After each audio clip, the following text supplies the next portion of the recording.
Brought to you by TechnoSpark 20 series smartphones. Brought to you by TechnoSpark 20 series smartphones. I'm superhuman.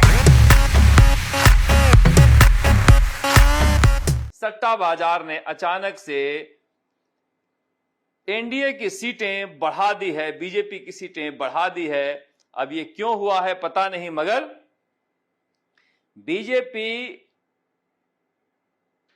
की सीटें और NDA की सीटें बढ़ी हैं। बीजेपी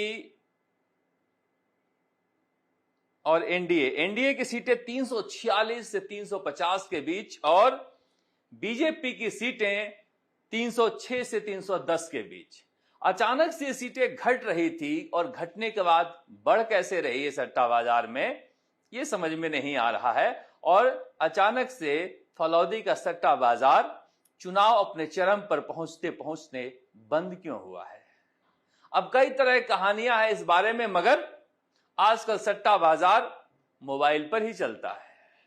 नए आंकड़ों के अनुसार हरियाणा में बीजेपी के 4 सीटों का रेट 30-40 का है, 5 सीटों का रेट 85-100 का है और 6 सीटों का रेट 160-190 का है। यानी हरियाणा में 4 सीटें मानकर चल रहा है सट्टा बाजार। राजस्थान में अभी भी 19 सीटें मान के चल रहा है, 1 सीट बढ़ा दिया है, 2 सीटें बढ़ा दी है। पहले 17 दे रहा था, फिर 18 दे रहा था, अब 19 सीटों का भाव 90-110 का आ रहा है। ये बदलाव आया है।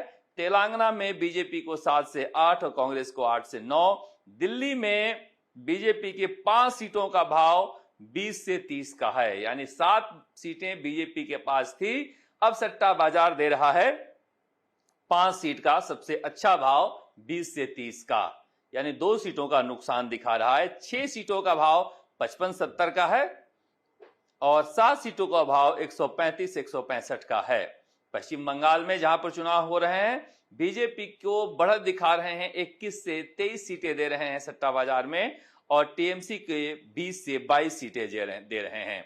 बीजेपी को 304 से 306 दे रहे हैं, 275 का भाव है 20-27 का, 290 का भाव है 35-45 का और 300 का भाव है 60-70 का, 310 का भाव है 130-260 का, यानी कि 300 के आसपास के भाव सबसे अच्छे हैं। मगर ये तो फलौदी के सट्टा बाजार का भाव रहा। अब देश भर के जो रिपोर्टर हैं या फिर उनका जो फीडबैक है, वो कितनी सीटें दे रहे हैं एनडीए को, कितनी सीटें दे रहे हैं बीजेपी को और कितनी सीटें दे रहे हैं इंडिया गठबंधन को। अब इंडिया गठबंधन की तरफ से दावा किया जा रहा है मल्लिकार्जुन खड़गे जी की तरफ से कि इंडिया गठबंधन की सरकार बन रही है और अरविंद केजरीवाल की तरफ से भी दावा किया जा रहा है। दावा करने वाले इंडिया गठबंधन के पहले नेता अरविंद केजरीवाल हैं, मगर बीजेपी की तरफ से भी दावा किया जा रहा है कि बीजेपी पूर्ण बहुमत पार कर चुकी है 5वें चरण तक आते आते। सच क्या है? सच तो कहा नहीं जा सकता, सच तो जनता ही बताएगी, मगर अनुमान क्या है और आकलन क्या है? अनुमान और आकलन जो है, अलग अलग रिपोर्टरों से स्टेट के बात करने के बाद इस नतीजे पर पहुंचा जा सकता है कि हो सकता है गलत हो। इसमें जो कुछ बता रहे हैं उसमें कि 5वें चरण में भी फैसला नहीं हो पाया है, 5वें चरण में भी कोई बहुमत में नहीं आया है।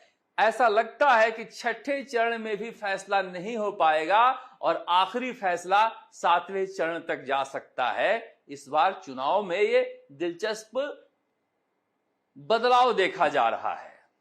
4थे चरण तक बीजेपी को 205 सीटें मिलती दिखाई दे रही थी, जो कुछ फीडबैक था।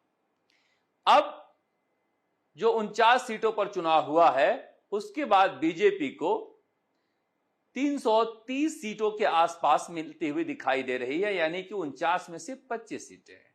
49 में से ज्यादातर सीटें, 8 सीटों को छोड़ दें तो बीजेपी के पास था 5वें चरण में, मगर आधी सीटें करीब करीब मिल रही है और ये 230 के आसपास जा रहे हैं।